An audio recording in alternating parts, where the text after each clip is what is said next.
All right, well, it's 5:30 on 25 March. Let me go with the Board of Selectmen quick statement here. So last night, the Finance Committee arrived at their conclusion of the budget season with the unanimous votes on the main articles 1, 2, and 3 on the money side. So as we go forward, the lineup here is Article 1 will be the operating budget. Article 2, use of free cash for the operating budget. Article 3 is the use of free cash to fund the FY 2022 capital improvement program. Then we'll have 4 consent items. Article 4 is the usual cemetery and other trust funds acceptance. 5 is the cemetery maintenance fund transfer. 6 is the annual transfer to water reserve for future infrastructure. 7 is the acceptance of the Chapter 90 funding for the road work.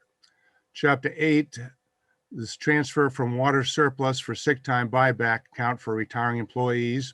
Article 9, the Community Preservation Act, CPA appropriations. Article 10, net metering credit purchase agreements. Article 11 is an article to see if we're going to change from Board of Selectmen to Select Board. Article 12, election of town officers, no other ballot questions, and 13 is a citizen's petition, recall of elected officials. So that's the lineup, and as of right now, I declare the warrant closed for the 1 May meeting of the Wenham, Town of Wenham. All right, so that concludes the Board of Selectmen portion, and you got anything to add there, Tom, on that portion? No, that's fine. Thank you. All right. Then I think we're on the same sign-in. I'll turn over to Andrew Ting and the Board of Health to proceed with their meeting. Thank you. Gary? So it's 5:45, and my name is Andrew Ting. I'm the chair of the Wenham Board of Health, and I call to order this component of the Wenham Board of Health. Today is the 25th of March. It's 5:45. Again, this meeting is being conducted by Zoom, and so if you have a question, please use the chat box, put your name and address, so whoever is with Catherine, who is recording this, will know who is talking. And I'm just going to have the rest of the board members introduce themselves. Regina Baker, board member, Wenham Board of Health. Jerry, you're muted.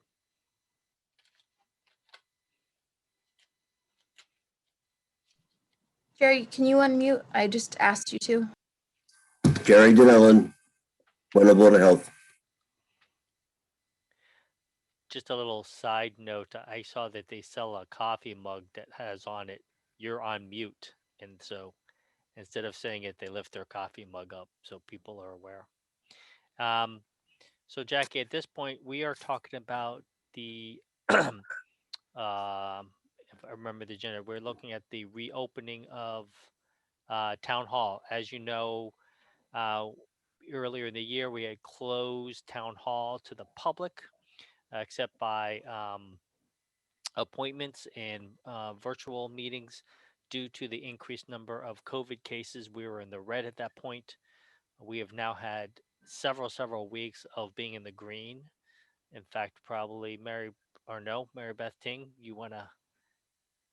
we're at least in the yellow-green.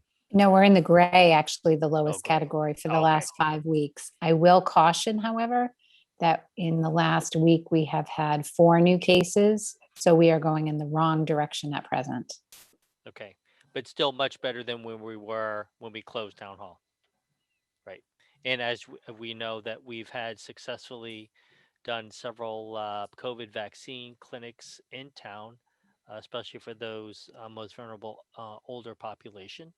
And as you know, the state continues to roll out vaccinations to the age groups. I think we're at 60 and above now. Jackie had actually had a proposal of what we're looking at as a phased reopening of Town Hall. Jackie, do you have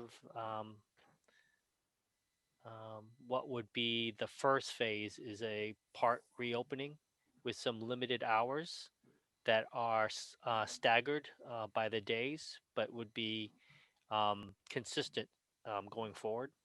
I'd suggest a couple of mornings and maybe a couple of afternoons for a few hours each. Yeah. Want me to make some suggestions? Well, I think we actually have a proposal. Jackie, do you have that to put up? Yeah, I can screen share what I had shared with you and Gary Yeah. and Tom if that's what you and Yeah. Gary would like. Okay.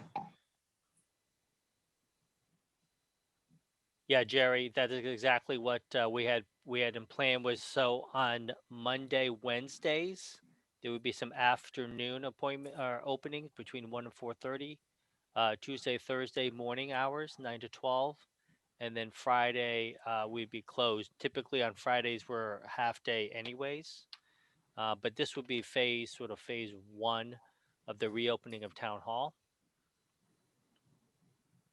And again, we would have the ability to have a sign in, whether it's, I think we're trying to work on a electronic format so we know who's coming into town hall in case we need to do any contact tracing. And I think we could still have appointments as well being made, but these would be the hours that town hall would be open. Anyone have any questions about this?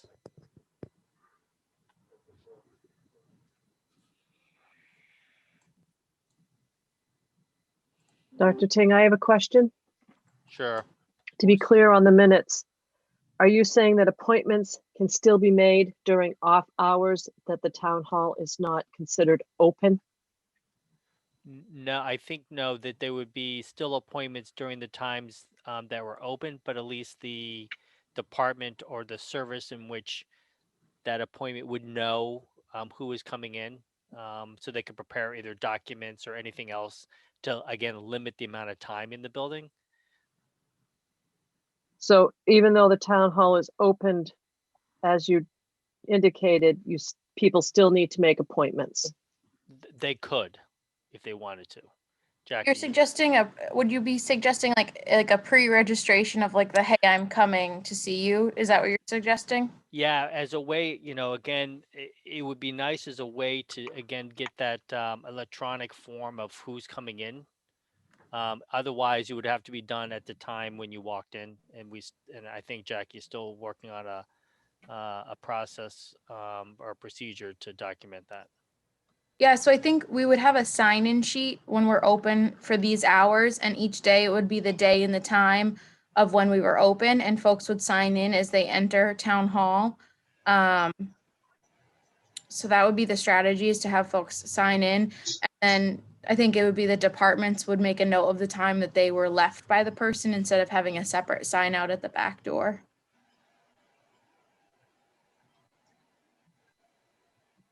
So it kind of overlaps what we've been doing, the appointments only into somebody coming in, signing out, and then still making appointments.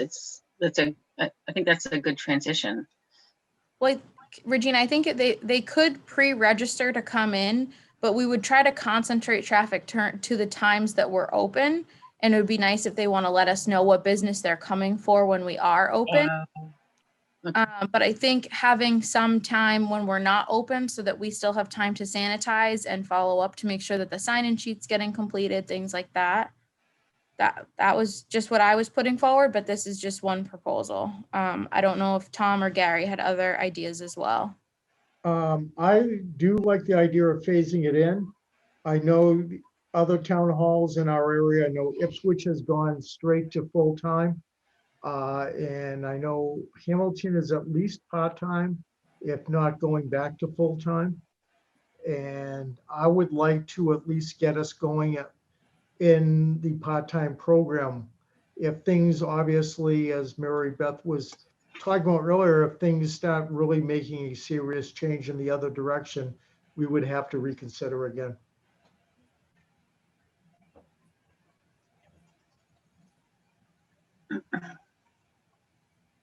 So I guess Regina, Jerry, any other comment about, and again, the staggered days, which are consistent so that people know on Monday, Wednesdays, these are the office hours. Tuesday, Thursdays, these are the office hours. We're not going to have them change on a day-to-day basis, but they would be fixed for now. And then again, like you're saying, Tom, that we would just, as things go forward, we'll see how things work out, and then we can decide about opening up more hours. And every other aspect stays in place. You need to wear a mask. Yep. Social distancing, follow the path, entrance and exit. Everything that we've done in the past for protection would continue. Correct.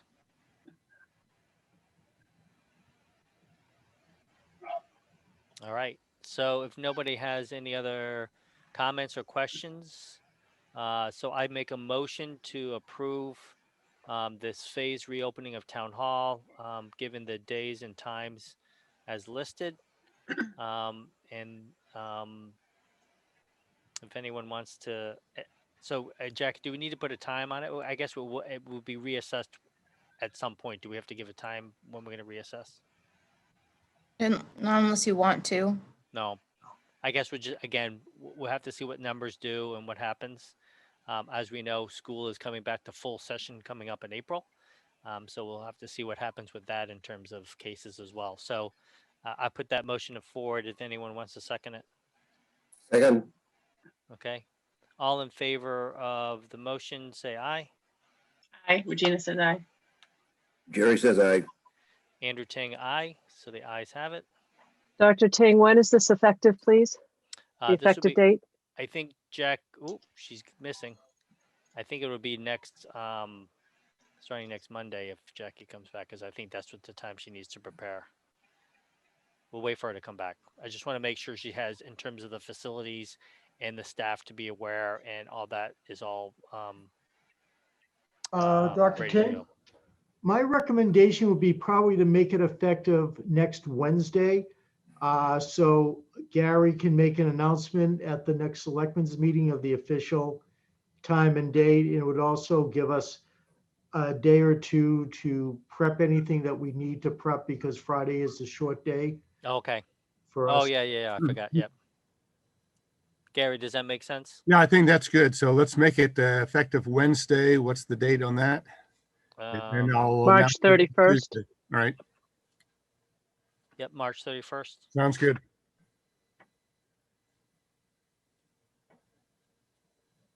Anybody have any issues with March 31st? Nope. So March 31st, Catherine. Or Catherine Tinsley and Thank you. Catherine Yep. Harrison. At least I'm safe saying Catherine, I at least get two people. All right. So, so in case you didn't hear, Jackie, we had, it was suggested to make this effective next Wednesday after, and then Gary can mention at the select, whatever we're going to call it at that time, meeting, informational session, and then, and it'll give you guys times to get all the other things you need to get together and let staff know and all that kind of stuff. Yeah, that's lovely. Nikki's on another Zoom. I was just assisting, and I'll communicate with her so that we're ready for Wednesday. Okay, great, perfect. So Jackie, we got to switch to a different login for the continuation. Is that correct? No, Or- we remain on this for the solo Board of Health. We're on this one for 15 more minutes. And then we'll switch for the joint meeting with the town of All Hamilton. right, got it.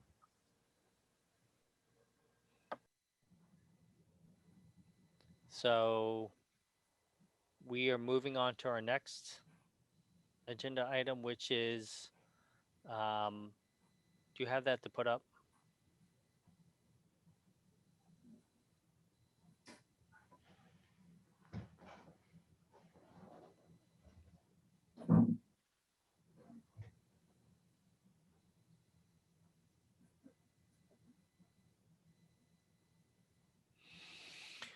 All right, so again, we had ready called to order earlier. So the first agenda item for this section is a request about doing an outdoor movie night at Pingree Park. I think Sean Timmons is here. If you want to give an explanation of what you're trying to do for this movie night. Yeah, sure thing. So we're just trying to take advantage of having the tent and the setup there already for town meeting, and then just kind of provide a community event with an outdoor movie there. We can do pre-registration. I think any kind of restrictions that you all feel are appropriate. We can certainly implement. But I think the idea is to just, since we already have the setup, it'd be a good kind of community event to offer, an outdoor movie the night before town meeting. Right. We've already had, I think, several events in Pingree over the past year using, again, with the same mitigation strategies of face coverings, 6 feet distancing. And I think given the way that the special election or town meeting is going to be set up, as long as those seats are in the same place, although I assume families would be together, so you'd have to bundle those. Yeah, so we can set it up, in a number of Yeah. different ways. I mean, we can use the chairs. We could also Open move space. some of the chairs to the side and let families sit on blankets and then move them back. So I think, from the inside standpoint of how the setup is, I think we can do it a number of different ways. But I think, we can express to folks, you want to sit with your families, you need to wear face masks. So I think, we can educate folks beforehand, through, and again, like I mentioned, we can do a pre-registration process too, to make sure, our numbers are in line with the outdoor gatherings, and then provide information to those folks who actually pre-register for the event directly. Right. And Mary Beth, what is the current outdoor gathering? At this point in time, 150. Right. Okay.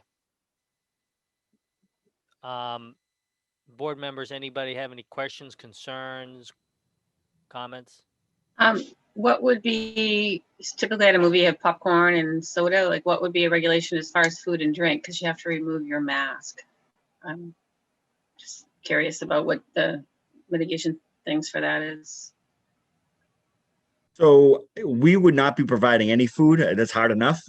Never mind and to serve food, never mind in COVID. So I think, as long as, and, correct me if I'm wrong, but as long as the groupings or the family members are all 6 feet apart, and I would assume that if they brought their own snacks, but again, that could be, something that we could express to folks that, for this outdoor movie, keep eating or, having snacks to a minimum, certainly be willing to implement any strategies for that. Mary Beth. Jackie, question, in the advertisement and the promotion of this, would they need to stress carry in, carry out, or would DPW have facility? If people did, would there need to be increased trash receptacles or anything like that? I would actually defer to Sean on that because he works with DPW much more closely than I do. So I would, for that particular day, I would probably want to do carry in, carry out. And the reason being, and again, I'm not sure how many, if we get 150, awesome. But, the DPW, and again, I guess the next day is town meeting, but typically the DPW wouldn't work on the weekends. So they wouldn't be emptying the trash on a Saturday or a Sunday. So I think, doing any sort of carry in, carry out would probably be appropriate for that. And I don't think, too many folks would have an issue. Yeah, I'm not as concerned as much as if individuals stay in their groups to eat or drink as much as, people haven't seen each other and now kids want to run around and meet their friends. And that's the part where we just have to reinforce that, you got to sit in your space or whatever you're going to be, and then pretty much drive in, sit there, movie's over, you go back to your car and you leave, like we've done with every other event so far. You do the activity and then you leave. So I think as long as that's stressed, and if you can get obviously pre-registration so we have contact information, is a helpful thing. I don't think Mary Beth wants to talk to 150 people, but she could if she needed to. So Yeah, we can easily set up a pre-registration through our recreation software in a pinch. Okay. That wouldn't be, that would take, less than 10 minutes for us to do and promote. And, I think a couple other things that Nikki and I were discussing were, maybe doing a community survey, a community contest to pick the movie.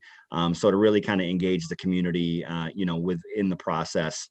And then, maybe it being the night before town meeting, maybe kind of getting some folks interested in that. Some folks don't even know why the tent is in Pingree Park, the night, those weekends. So, I think that could also be an education part for town meeting. I have a quick question, Sean. And I don't know about the setup when the chairs go out. So is the goal to have people sitting in the same chairs that are being used for town meeting? And if so, what do we need to set up in terms of, wiping down and disinfecting between those two uses? Yeah, so I think that's still up for discussion at this point, whether or not we want to use the chairs or if folks want to bring blankets. Certainly I have no issue with staying there late and sanitizing. And I know in the morning, the DPW will be there again, sanitizing like they've done in the past town meetings. So, I think from a sanitation and a cleaning standpoint, I think we have that covered. I think, I can talk to Nikki too, kind of as we put together the details about how we actually want the setup. And, I think once we come to an agreement on that, we'd be happy to, send it back to the board for, approval at a further, at an upcoming meeting. Once we know exactly how we want it set up. I think at this point, we're just hopeful that, you kind of approve the concept, and then maybe we can kind of come back with a more detailed plan. Any board members have any other comments, concerns? Our public health nurse?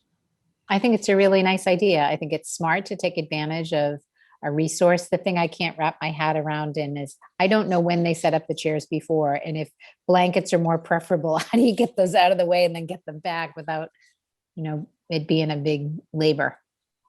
But I think it's a great idea, Sean. Oh, there'll be plenty of labor involved, I bet. So it's part of the responsibility. Yeah. I mean, I have no issues with it as well. I think it's a great event. I would say Cars 2 is my preference.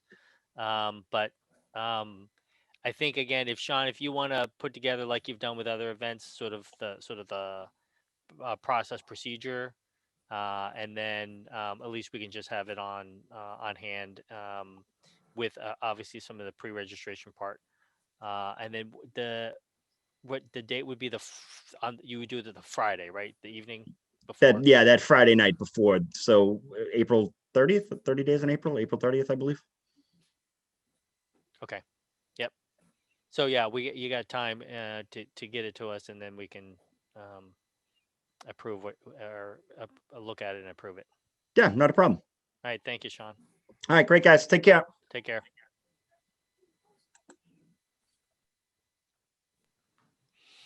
All right, so agenda item number 2.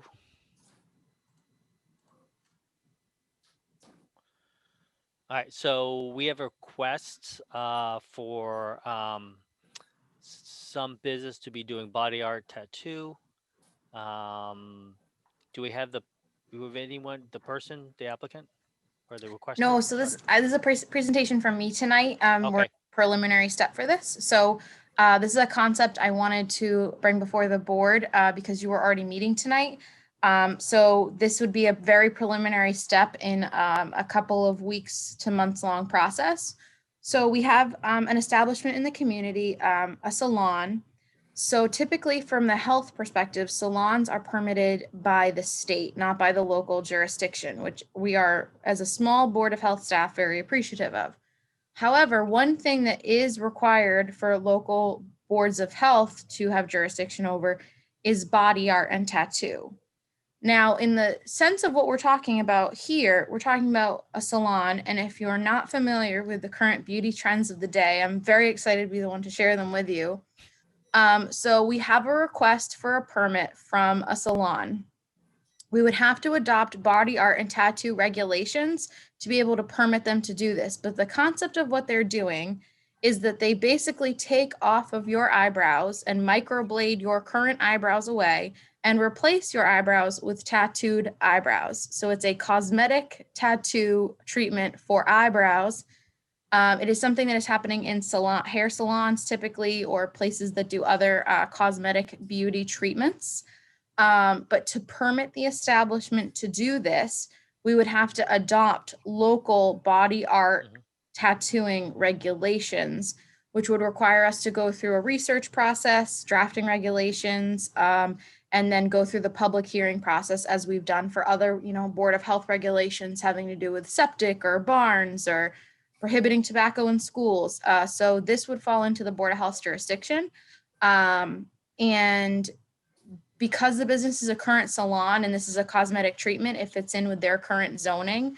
So I would also work with the zoning office to make sure that the full regulation fit in with Wenham's current zoning, because we obviously don't want to allow anything in a Board of Health reg that wouldn't be allowed under Wenham's zoning. But it's a cosmetic beauty procedure that is technically tattooing, which is why it falls under the body art jurisdiction. So I just wanted to hear from the board if that's something you're interested in pursuing, so this establishment could be permitted to do so, because it would require a little bit of work and time on the Board of Health's end to permit this establishment to do this cosmetic eyebrow tattooing. Yeah. So gauging your interest, I've got some homework that I'll share with you and then over the coming weeks of what other towns are doing. But just wanted to float the concept tonight and get your initial thoughts. Yeah, so I actually looked at the Massachusetts part on body art, and they give, again, it is up to each Board of Health to regulate and permit both the establishment and the practitioners. They have a pretty extensive outline of regulations as well as other components. It is significant work on the requester side in terms of not only facilities, training, consent forms, you go on, and so there's a lot of work that needs to be done on their end. I myself have no problem with it. I know it just means a little extra work for us to go through the regulations line by line to see if there's anything we like or I mean we don't like that's in sort of the sample version that the state has. I read it through it and it's pretty extensive. But again, it's put there specifically both to protect the practitioner and the client side, right? Because it is, there is bloodborne pathogen potential. There's a lot of it specifically on the medical side in terms of that. So, if you, Jerry and Regina, if you have any questions, concerns, or comments about that, I mean, this is obviously a new thing for Wenham. But again, it falls squarely with us to permit that and not a state regulation. My only question would be, would it be, how strict is it that it is just the eyebrow tattoos, or where is there any wiggle room that they move on to full body tattooing? When I haven't had a chance to look at any of the regulations, so just that my only question right now, just hearing of it now. So Regina, to your point, that's where we would look at our how to overlay this with our current zoning bylaw. At this point, I asked Margaret Hoffman, our planning coordinator, if there was any restrictions on body art tattoo under our current zoning bylaw. And there isn't a prohibition, but something that we could consider is if folks are doing the cosmetic work, a cosmetic body art that is a part of a larger salon business, we might be able to permit it that way. That's definitely something I'm hoping to get KP Law's weigh in on. I was looking at the Salisbury has this reg in place, but they do have actual true traditional tattoo parlors, whereas Marblehead is more of, I think, what you're talking about, where it wouldn't allow for a traditional tattoo parlor, but it would allow for this like cosmetic one, because the cosmetic folks do the eyebrows. They also do like balding men with this treatment. So we can certainly like try to find a regulation that meets like how you guys want to permit it. And so I've got Marblehead and Salisbury already. I have to do a little more homework. But that's definitely a consideration that I had as well for what the community would want to see and what you would want to see. Yeah, and I think Jackie mentioned at some point we'll go to public comment and see what the citizens of Wenham, if they have any questions. And again, yes, you're right. If you, depending on how we design our regulations, we could allow for certain things. But you're right. Right, body art is a general term for whether it's microblading.